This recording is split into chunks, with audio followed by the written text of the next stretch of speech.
The restaurant smelled of candles and fried breaded things, the air slightly too warm for February. Family had gathered around a long table with a tablecloth that had survived better birthdays. I was smiling because I always smiled first in these moments, the gestures, the words, the little polite rituals that everyone seemed to expect. Then my niece, my sister's daughter, leaned over with a half smirk. I remembered from some past mischiefs, tossed her drink onto the sleeve of my coat. Cold soda spread across the fabric like an accusation. "Now you look as cheap as you really are," she said. The words weren't loud, landed with a precision I hadn't felt in a long time. My mother's response was immediate, a half defended shrug toward the girl, a murmured, "Oh, don't mind her." Or maybe it was, "She didn't mean it." Either way, the effect was the same. I was on my own. I smiled because there was no need to answer right away. There was time. There was always time.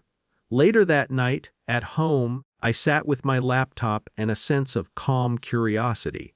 I made a few quiet calls, a few online forms filled out with careful accuracy. Credit card my sister used for monthly expenses, gone, canceled. Not impulsively, not in anger, in a way that left no ambiguity about the shift in responsibility. A quiet assertion of control, invisible but concrete. Sleep came in shallow waves, a mixture of satisfaction and reflection.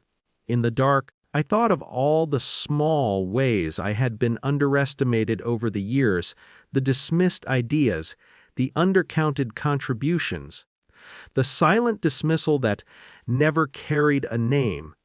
None of it was sudden, none of it demanded an answer in the moment. The birthday incident was simply a final punctuation, a signal that I had waited long enough. At 6:45 a.m., the phone rang. Not mine. It was my sister, voice tight and unpracticed. Her car. She started, stopped, tried again. "The car is gone." How? Where?" Listened without interruption. She was the authority figure now in panic, confronting the tangible consequences of what she had previously ignored. I didn't speak, only let the silence stretch.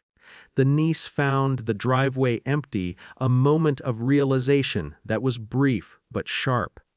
The rest of the day passed with a muted intensity. My mother said little, her earlier defense replaced by a quiet reconsideration.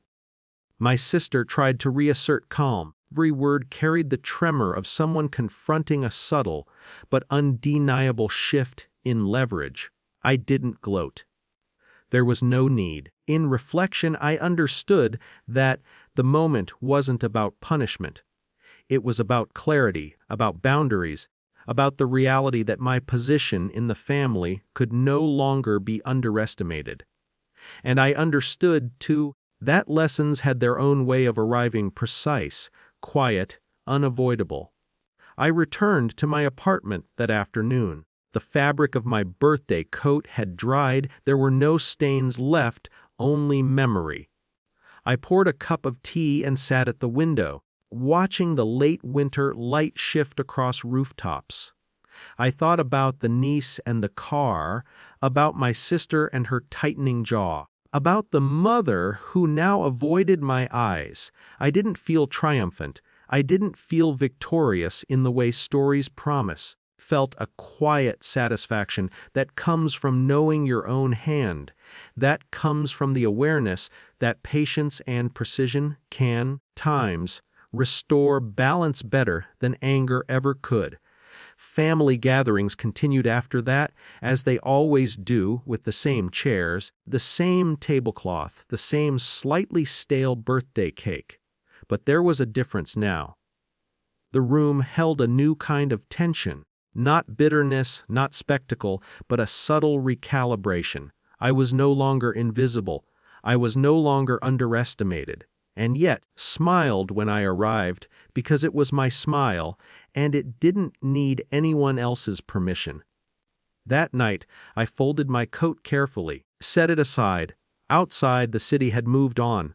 Inside, I moved on quietly too. There would be no celebration, no declaration, no dramatic confrontation, only the stillness of a reckoning that had already occurred, precise as winter light, leaving its mark not in scars, but in recognition.